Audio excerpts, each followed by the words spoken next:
ओम शांति। आज 27 अप्रैल 2024 के बाबा के अनमोल मधुर महावाक्य सुनेंगे।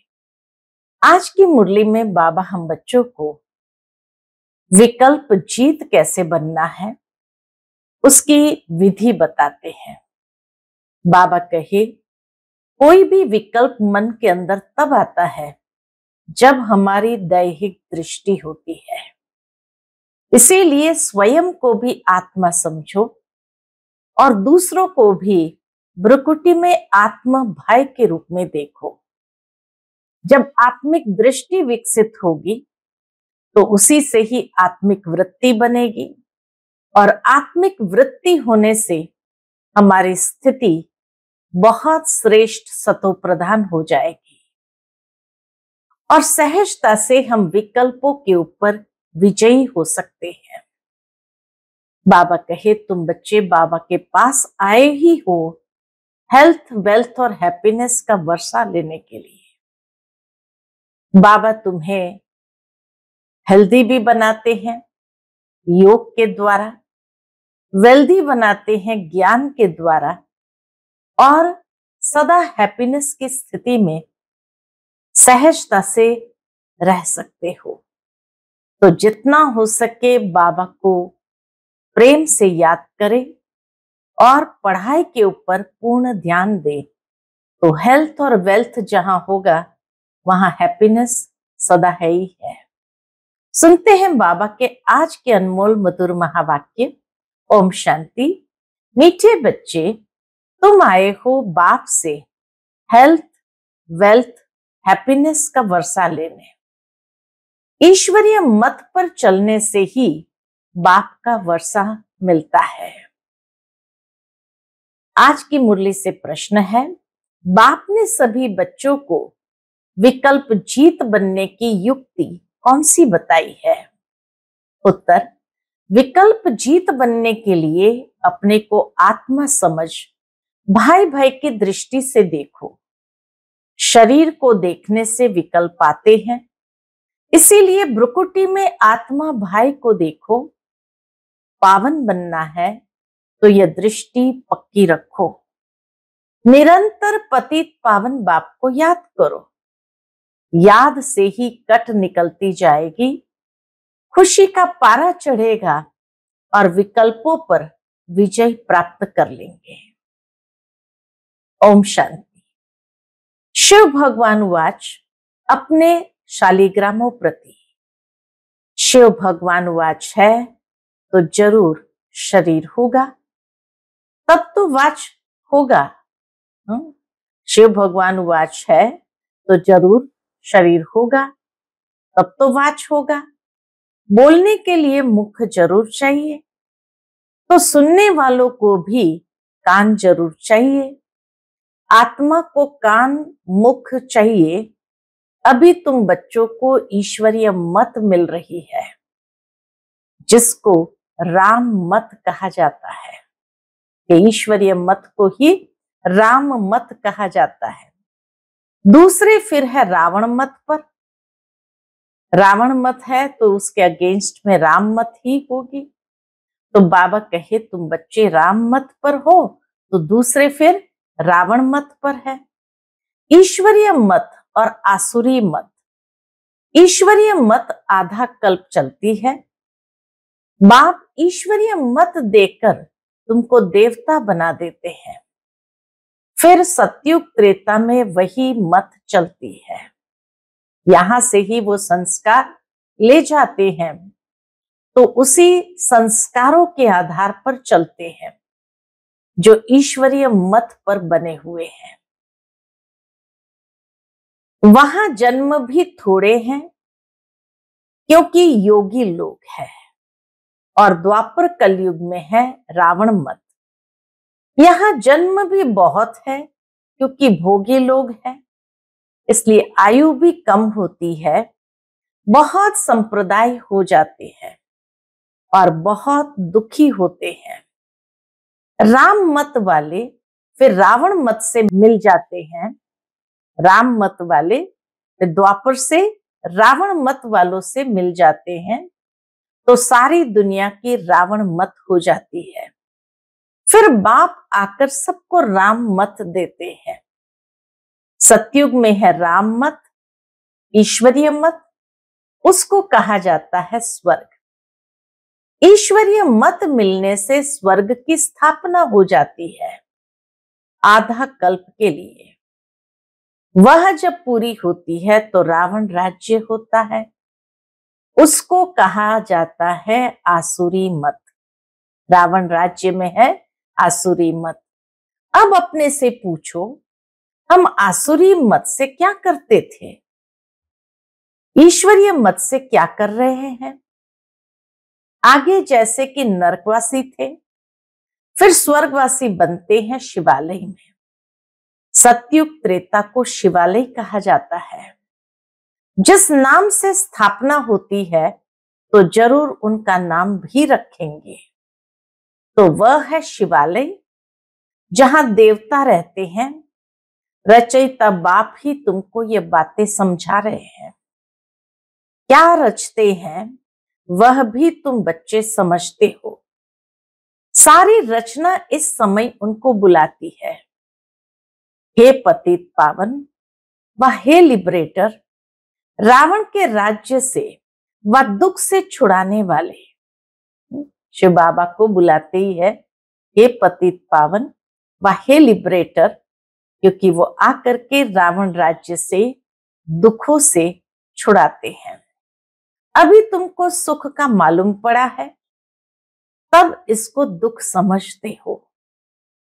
नहीं तो दुनिया में तो कहते सुख दुख सब यहां ही है। तो इसीलिए सुख किसको कहा जाता है वह अब मालूम पड़ा है, तब समझ सकते हैं कि ये दुख है। सुख की व्याख्या अगर की जाए कि सतयुग में सुखी थे, तो किस आधार पर की बात कहते हैं? क्योंकि वहां पर 4 प्रकार का सुख होता है। तन स्वस्थ तो तन का सुख, मन प्रसन्न तो मन का सुख, धन से पूरे श्रृंगारे हुए तो अथाह धन का खजाना है तो धन का सुख, और जन वहां दैवी गुणों से संपन्न है तो जन का भी सुख है। तो इसीलिए जहां ये चारों प्रकार का सुख हो, तन मन धन और जन, उसको कहा जाता है सुखी। सदा के लिए, पूरी आयुष्य के लिए सदा सुखी।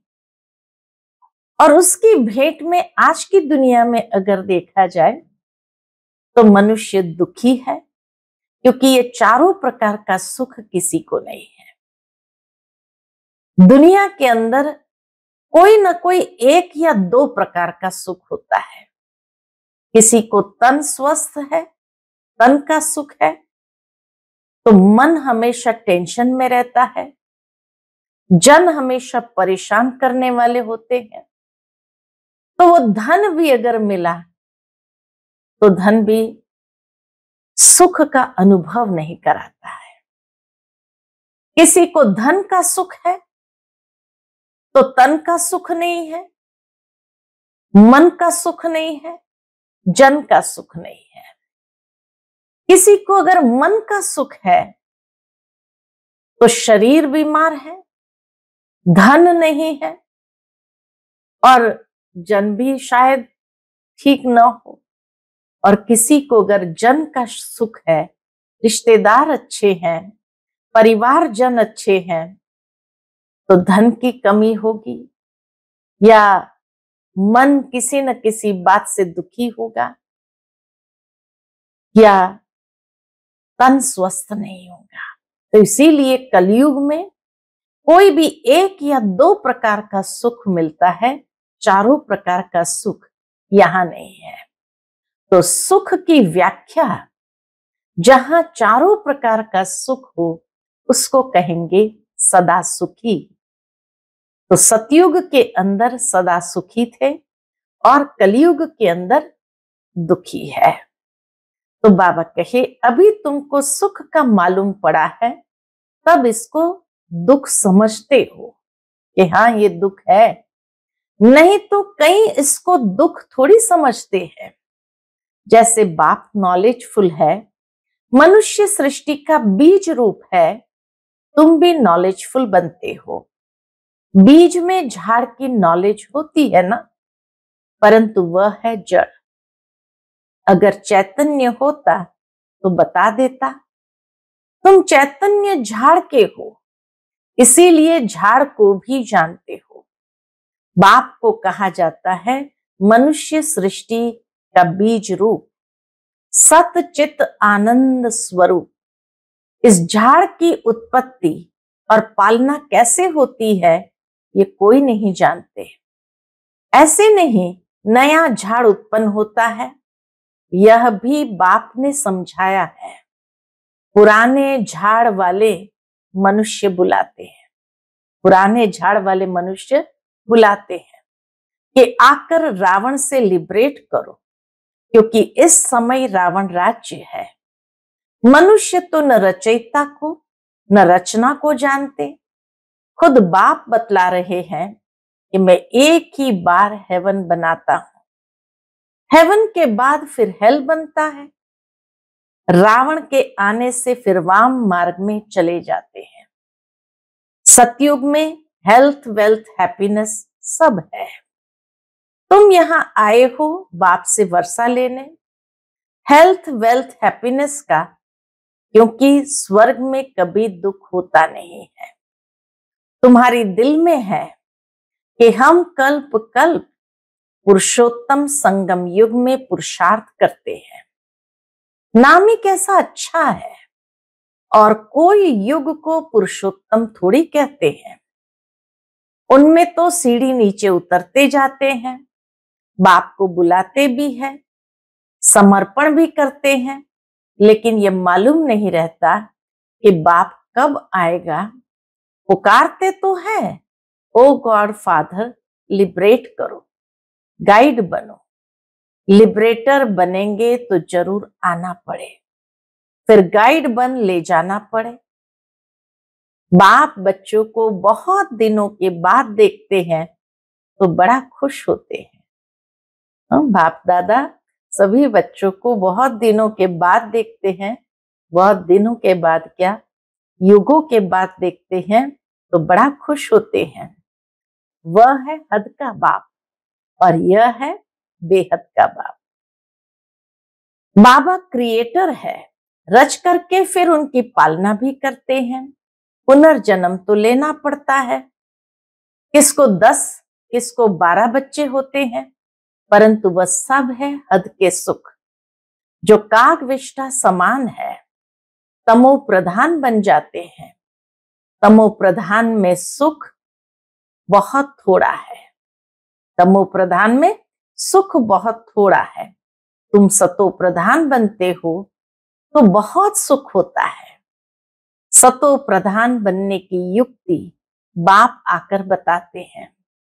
बाप को ऑलमाइटी अथॉरिटी कहा जाता है।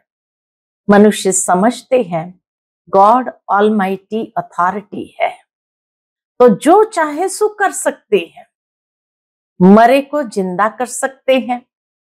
एक बार कोई ने लिखा, एक बार किसी ने बाबा को पत्र लिखा, अगर आप भगवान है तो मक्खी को जिंदा कर दिखाओ। ऐसे ढेर प्रश्न पूछते हैं। सुप्रीम अथॉरिटी और उसको कहे मक्खी को जिंदा करे, कितने नासमझी की बात कहेंगे। मैच्योरिटी भी नहीं, सुप्रीम अथॉरिटी क्या मक्खी को जिंदा करने आएंगे। ये है इस संसार के लोगों की समझ। तुमको बाप ताकत देते हैं जिससे तुम रावण पर जीत पाते हो, बंदर से मंदिर लायक बनते हो। उन्होंने फिर क्या क्या बना दिया है। वास्तव में तुम सब सीताएं भक्तियां हो। तुम सबको रावण से छुड़ाया है। रावण द्वारा तुमको कभी भी सुख नहीं मिल सकता। इस समय सब रावण की जेल में है, राम की जेल में नहीं कहेंगे। राम आते हैं रावण की जेल से छुड़ाने। रावण 10 सिर वाला बनाते हैं, उनको 20 भुजाएं दिखाई है। बाप ने समझाया है कि 5 विकार पुरुष में, 5 विकार स्त्री में है। उनको कहते हैं रावण राज्य व 5 विकार रूपी माया का राज्य। ऐसे नहीं कहेंगे इनके पास बहुत माया है। दुनिया में संपत्ति को लोग माया समझते, तो बाबा कैसे नहीं कहेंगे इनके पास बहुत माया है, माया का नशा चढ़ा हुआ है। नहीं, धन को माया नहीं कहेंगे, धन को संपत्ति कहा जाता है। तुम बच्चों को संपत्ति आदि बहुत मिलती है, तुमको कुछ भी मांगने की दरकार नहीं, क्योंकि यह तो पढ़ाई है। पढ़ाई में मांगना होता है क्या? टीचर जो पढ़ाएंगे वह स्टूडेंट पढ़ेंगे, जितना जो पढ़ेंगे उतना पाएंगे। मांगने की बात नहीं, इसमें पवित्रता भी चाहिए। एक अक्षर की भी वैल्यू देखो कितनी है। पद्मा पदम। बाप को पहचानो, याद करो। बाप ने पहचान दी है। जैसे आत्मा बिंदी है, वैसे मैं भी आत्मा बिंदी हूं। वह तो एवर पवित्र है, शांति ज्ञान पवित्रता का सागर है। एक की ही महिमा है, सबका पोजीशन अपना अपना होता है। नाटक भी बनाया है। नाटक भी बनाया कौन सा? कण कण में भगवान। जिन्होंने नाटक देखा होगा वो जानते होंगे। जो महावीर बच्चे हैं उनको तो बाबा कहते हैं तुम भल कहां भी जाओ, सिर्फ साक्षी हो देखना चाहिए। अभी तुम बच्चे राम राज्य स्थापन कर रावण राज्य को खलास कर देते हो। यह है बेहद की बात। वह कहानियां हद की बना दी है। तुम हो शिव शक्ति सेना। शिव ऑलमाइटी है ना, शिव की शक्ति लेने वाले शिव की सेना तुम हो। उन्होंने भी फिर शिव सेना नाम रखा है। दुनिया में भी पार्टी का नाम शिव सेना रखा है। अब तुम्हारा नाम क्या रखे? तुम्हारा तो नाम रखा है प्रजापिता ब्रह्मा कुमार कुमारियां। शिव की तो सभी संतान है, सारी दुनिया की आत्माएं उनकी संतान है। शिव से तुमको शक्ति मिलती है। शिव बाबा तुमको ज्ञान सिखाते हैं, जिससे तुमको इतनी शक्ति मिलती है। जो आधा कल्प तुम सारे विश्व पर राज्य करते हो, तुम्हारी यह है योग बल की शक्ति और उन्हों की है बाहुबल की। भारत का प्राचीन राजयोग गाया हुआ है। चाहते भी है भारत का प्राचीन योग सीखे। दुनिया के लोग चाहते भी है कि भारत का प्राचीन योग सीखे, जिससे पैराडाइज स्थापन हुआ था। कहते भी है क्राइस्ट से इतने वर्ष पहले पैराडाइज था। वह कैसे बना? योग से। तुम हो प्रवृत्ति मार्ग वाले सन्यासी। वह घर बार छोड़ जंगल में चले जाते हैं। ड्रामा अनुसार हर एक को पाठ मिला हुआ है। इतनी छोटी सी बिंदी में कितना पाठ है, इसको कुदरत ही कहेंगे। बाप तो एवर शक्तिमान गोल्डन एजेड है, अभी तुम उनसे शक्ति लेते हो। यह भी ड्रामा बना हुआ है। ऐसे नहीं कि हजारों सूर्य से तेजोमय है। वह तो जो जिसका भाव बैठता है तो उस भावना से देखते हैं। आंखें लाल लाल हो जाती है, बस करो, हम नहीं सहन कर सकते। शुरू में संदेशियां भी जब जाती थी वतन में और कभी देखती थी तो कहती थी बस करो, हम नहीं सहन कर सकते। बाप कहते हैं वह सब भक्ति मार्ग के संस्कार है। यह तो नॉलेज है, इसमें पढ़ना है। बाप टीचर भी है, पढ़ा रहे हैं। हमको कहते हैं तुमको तमो प्रधान से सतो प्रधान बनना है। बाबा ने समझाया है hear no evil, see no evil, talk no evil. मनुष्य को पता नहीं कि ये किसने कहा। पहले बंदर का चित्र बनाते थे, अभी मनुष्य का बनाते रहते हैं। बाबा ने भी नलिनी बच्ची का बनाया था। मनुष्य को भक्ति का नशा कितना है। भक्ति का राज्य है ना, अभी होता है ज्ञान का राज्य। फर्क हो जाता है। बच्चे जानते हैं बरोबर ज्ञान से बहुत सुख होता है, फिर भक्ति से सीढ़ी नीचे उतरते हैं। हम पहले सतयुग में जाते हैं, फिर जो मिसल नीचे उतरते हैं। 1250 वर्ष में 2 कला कम होती है। चंद्रमा का मिसाल है। चंद्रमा को ग्रहण लगता है, कलाएं कम होने लगती है, फिर धीरे धीरे कलाएं बढ़ती है। तो 16 कला होता है, वह है अल्पकाल की बात। यह तो है बेहद की बात। इस समय सभी पर राहु का ग्रहण है। ऊंचते ऊंच है बृहस्पति की दशा, नीचे में नीची है राहु की दशा। एकदम देवाला निकाल देते हैं। बृहस्पति की दशा से हम चढ़ते हैं।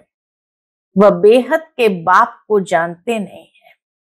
अब राहु की दशा तो सब पर बरोबर है। यह तुम जानते हो और कोई नहीं जानते।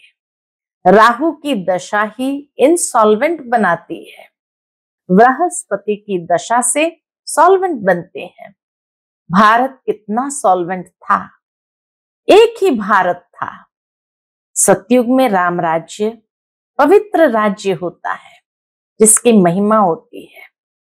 अपवित्र राज्य वाले गाते हैं, क्या गाते हैं? मैं निर्गुण हारे में कोई गुण नाही।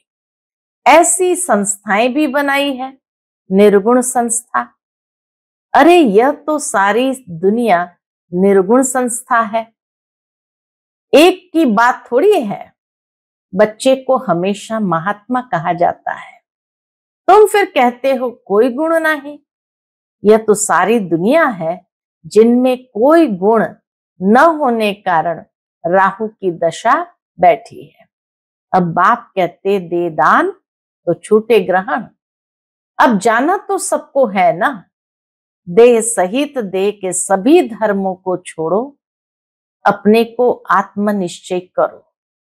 तुमको अब वापस जाना है।